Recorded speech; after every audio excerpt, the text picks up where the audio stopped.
চাঁদের মাটি পাথর নিয়ে ফিরল চীনের মহাকাশযান। ভারতে কৃষকদের প্রতি সংহতি জানিয়ে শিখ যাজকের আত্মাহুতি। তুরস্কের ওপর আরোপিত নিষেধাজ্ঞা নিয়ে গ্রিস ও আমেরিকার মধ্যে এবার আলোচনা।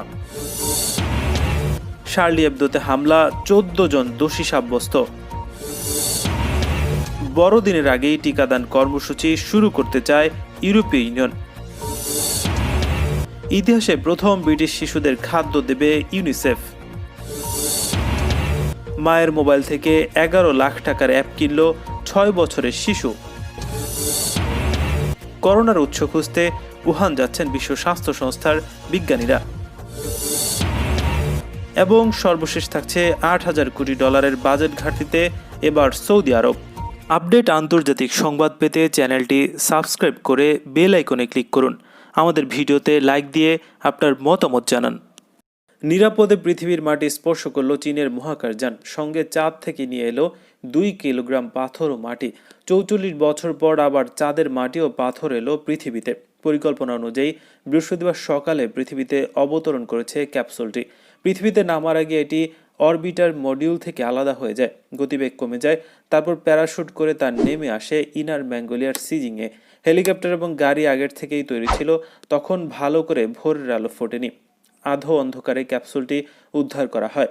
সরকারি channel China global television network জানিয়েছে 300 কেজির ক্যাপসুল উদ্ধার করতে সঙ্গে সঙ্গে কর্মীরা পৌঁছান। তার ক্যাপসুলটি দেখে সেটিকে নিরাপদ জায়গায় নিয়ে যাবেন। চন্দ্র অভিযান সফল হওয়ায় সংশ্লিষ্ট সবাইকে ধন্যবাদ জেনেছে প্রেসিডেন্ট শি জিনপিং। ওয়াশিংটন বিশ্ববিদ্যালয়ের ম্যাকডোনাল্ড সেন্টার ফর স্পেস সায়েন্সের ডিরেক্টর ব্র্যাড জলিফ সংবাদ সংস্থা এপিকে বলেছেন, চাঁদ থেকে আনা এই মাটি ও পাথর হলো অমূল্য সম্পদ। এই কঠিন মিশন সফল করার জন্য আমি চীনের বিজ্ঞানীদের কুর্নিশ জানাচ্ছি। এই মাটি ও পাথর বিশ্লেষণ করে অনেক তথ্যই পাওয়া যাবে। আমার আশা বিজ্ঞানীরা বিশ্লেষণের কাজ করতে পারবেন। চীনের এই চন্দ্র অভিযানের মেয়াদ ছিল 23 দিন। এই সময়ের মধ্যে পৃথিবী থেকে উড়ে চাঁদে নেমে মাটি পাথর সংগ্রহ করে আবার পৃথিবীতে ফিরে এসেছে মহাকাশযানটি। চীনই হলো তৃতীয় দেশ যারা চাঁদ থেকে মাটি ও পাথর নিয়ে এলো। এর আগে যুক্তরাষ্ট্র, সোভিয়েত ইউনিয়ন চাঁদের মাটি পাথর এনেছিল। নতুন কৃষি আইনের বিরুদ্ধে বিক্ষোভরত কৃষকদের প্রতি সংহতি জানিয়ে ভারতের এক শিখ ধর্মযাজক আত্মাহুতি দিয়েছেন। হরিয়ানা রাজ্যের গুরুদুয়ার যাজক বাবা রাম সিং বুধবার নিজের উপর গুলি চালিয়ে আত্মহত্যা করেন। দিল্লি সেনাপতি সীমান্তে কৃষক বিক্ষোভে যোগ দিয়ে আত্মহত্যার আগে তিনি একটি নোট রেখে যান। তাতে তিনি লিখেছেন, সরকারের অন্যায় আচরণের বিরুদ্ধে ক্ষোভ ও ব্যথা প্রকাশ করতেই আত্মহত্যা করেছেন তিনি। ভারতীয় সম্প্রচার মাধ্যম এনডিটিভির প্রতিবেদন থেকে এই তথ্য জানা গেছে। ভারত সরকার সম্প্রতি কৃষি আইনের বদলে করে কর্পোরেট চাষ ও কৃষকদের কাছ থেকে যত খুশি ফসল কেনার অনুমতি দিয়েছে। কর্পোরেশনগুলো কৃষকদের আগাম টাকা দিয়ে কি চাষ করতে হবে সেটাও বলে দিতে পারবে। কৃষকদের ধারণা, এর ফলে তাদের স্বার্থ ক্ষুণ্ণ হবে। তারা শেষ পর্যন্ত কর্পোরেশনের দাসে পরিণত হবেন। সুবিধা হবে বড় সংস্থাগুলোর। কয়েক বছরের মধ্যে কৃষিতে তাদের একচেটিয়া বাজার প্রতিষ্ঠা হবে। কৃষি আইন বাতিলের দাবিতে দিল্লিতে অবস্থান নিয়ে বিক্ষোভ করছে দেশটির লাখ লাখ কৃষক। কৃষক ও সরকারি প্রতিনিধিদের মধ্যে ইতিমধ্যে 5 দফা আলোচনা অনুষ্ঠিত হলেও তাতে সংকট নিরসন হয়নি। স্বরাষ্ট্রমন্ত্রী অমিত শাহ কৃষকদের সঙ্গে সাক্ষাৎ করেছেন, তবে সরকারের আইন সংস্কারের প্রস্তাব কৃষকরা প্রত্যাখ্যান করেছে। আইন বাতিলের দাবিতে অনড় রয়েছে তারা। মঙ্গলবার সন্ধ্যায় হরিয়ানা থেকে দিল্লিতে বিক্ষোভরত কৃষকদের সঙ্গে যোগ দেন বাবা রাম সিং। আত্মহত্যা করার আগে এক নোটে তিনি লেখেন, অধিকারের নিশ্চয়তার জন্য লড়াই করা কৃষকদের কষ্ট আমি অনুভব করছি। আমি তাদের কষ্ট বুঝতে পারছি, কারণ সরকার তাদের প্রতি ন্যায় আচরণ করছে না। অন্যায় আচরণ করা পাপ, আর অন্যায় সহ্য করা পাপ। কৃষকদের সমর্থনে কেউ কেউ সরকারি পুরস্কার ফিরিয়ে দিচ্ছে। আমি নিজেকে উৎসর্গ করার সিদ্ধান্ত নিয়েছি। তুরস্কের বিরুদ্ধে আরোপিত নিষেধাজ্ঞা নিয়ে আলোচনা করতে গ্রিসের পররাষ্ট্রমন্ত্রীর সাথে সাক্ষাৎ করেছেন মার্কিন রাষ্ট্রদূত। বুধবার গ্রিসের এথেন্সে বৈঠক অনুষ্ঠিত হয়েছে। এর আগে রাশিয়ার কাছ থেকে অত্যাধুনিক আকাশ প্রতিরক্ষা ব্যবস্থা S-400 কেনার কারণে সম্প্রতি তুরস্কের বিরুদ্ধে নিষেধাজ্ঞা আরোপ করেছে মার্কিন প্রেসিডেন্ট ডোনাল্ড ট্রাম্পের প্রশাসন।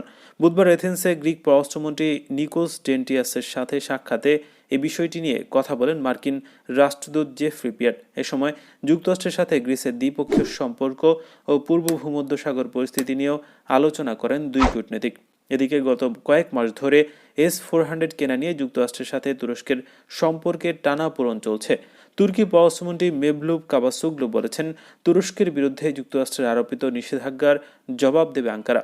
অন্যদিকে মার্কিন পররাষ্ট্র মন্ত্রণালয় গত রোববার আঙ্কারার বিরুদ্ধে নিষেধাজ্ঞা আরোপ করে বলেছে, রাশিয়ার কাছ থেকে তুরস্কের S-400 সংগ্রহ করার ঘটনা ন্যাটো জোটের নীতির পরিপন্থী এবং এটি জোটের সদস্য দেশগুলোর জন্য হুমকি হিসেবে বিবেচিত হচ্ছে।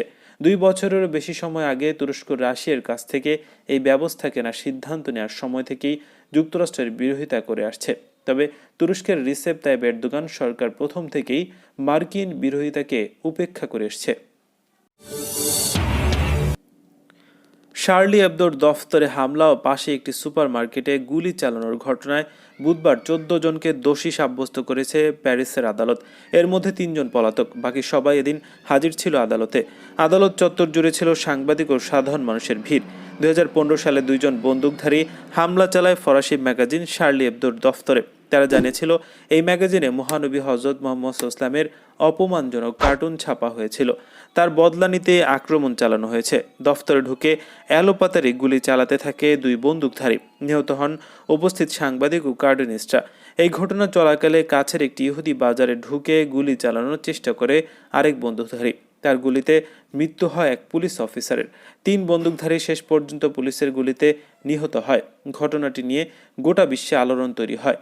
তদন্তে নেমে একাধিক ব্যক্তিকে আটক করে ফরাসি পুলিশ। অভিযোগ, প্রত্যেকেই কোনো না কোনোভাবে এই হামলার সঙ্গে যুক্ত।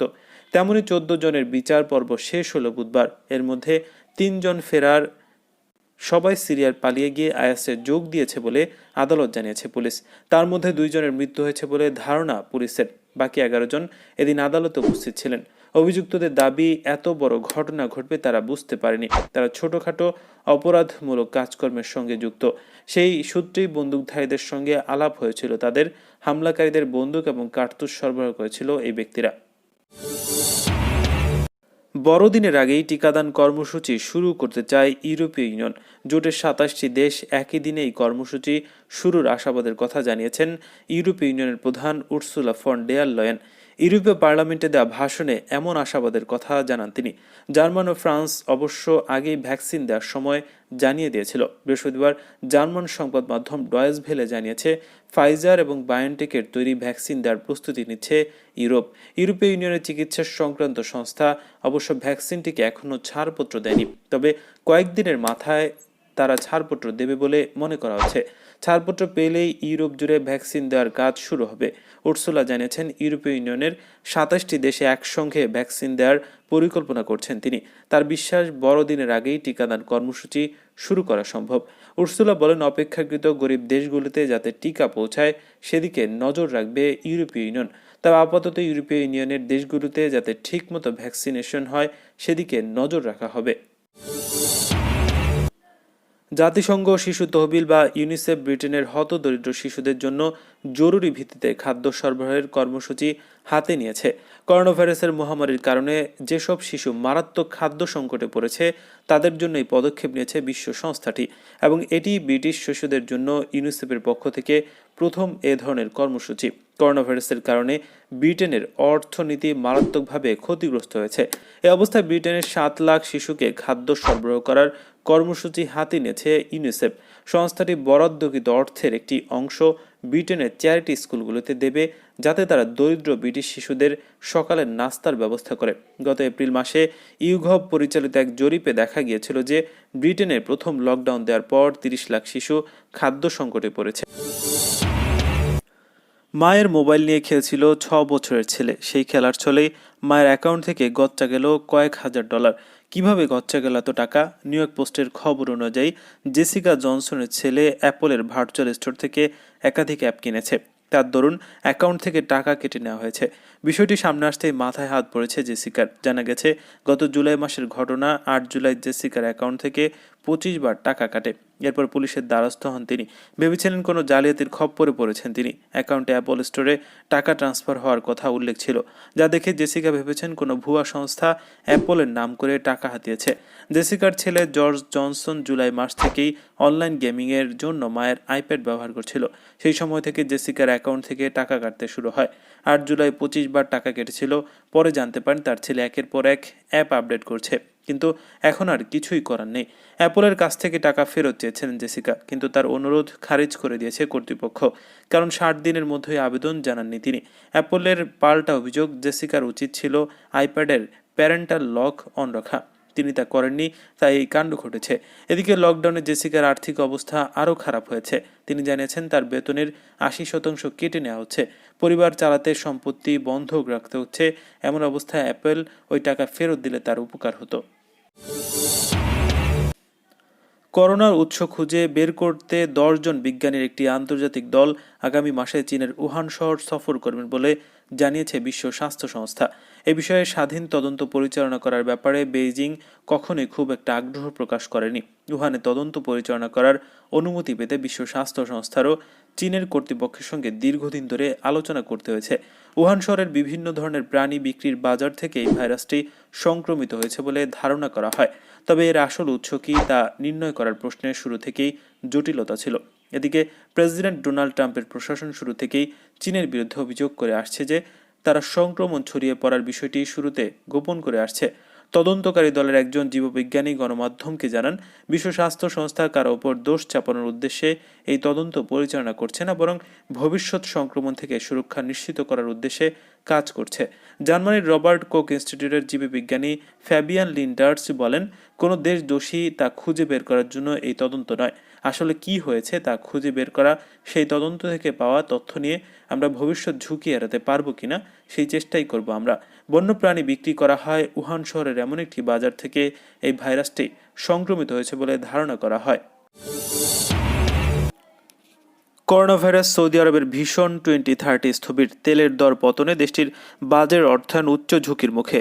দেশটিতে চলতি বছর বাজেট ঘাটতি $7,900 কোটি দাঁড়াবে। মঙ্গলবার পূর্বাভাসে এই তথ্য জানায় সৌদি আরবের অর্থ মন্ত্রণালয়। 2021 অর্থ বছরের বাজেট পাশ করে সৌদি আরব জানায়, টানা 8 বছর ঘাটতির মুখোমুখি হওয়ায় আগামী বছরে সরকারি ব্যয় কমানো হচ্ছে। সৌদি অর্থ মন্ত্রণালয় এক বাজেট বিবৃতিতে জানায়, চলতি বছরে দেশটির বাজেট ঘাটতি 29,800 কোটি রিয়াল বা $7,900 কোটি দাঁড়াবে, যা দেশটির জিডিপির 12%। আগামী বছরে ঘাটতি 14,100 কোটি রিয়াল বা $3,760 কোটি নেমে আসবে বলে আশা করছে তারা। চলতি বছরের প্রায় $8,000 কোটি বাজেট ঘাটতি পূর্বাভাস বছরের শুরুতে দেয়া $5,000 কোটি ঘাটতি পূর্বাভাসের চেয়ে অনেক বেশি। চলতি বছর 3.7% সংকোচনের পর আগামী বছর 3.2% প্রবৃদ্ধি অর্জন করবে বলে পূর্বাভাস সৌদি অর্থ মন্ত্রণালয়ের। আন্তর্জাতিক মুদ্রা তহবিল বা IMF এর অবশ্য চলতি বছরে 5.4% সংকোচনের পূর্বাভাস দিয়েছে। সৌদি আরবের কেন্দ্রীয় ব্যাংকের রিজার্ভ চলতি বছরে 34,600 কোটি রিয়াল বা $9,200 কোটি থেকে কমে আগামী বছর 28,000 রিয়াল বা $7,460 কোটি দাঁড়াবে। আপডেট আন্তর্জাতিক সংবাদ পেতে চ্যানেলটি সাবস্ক্রাইব করে বেল আইকনে ক্লিক করুন। আমাদের ভিডিওতে লাইক দিয়ে আপনার মতামত জানান।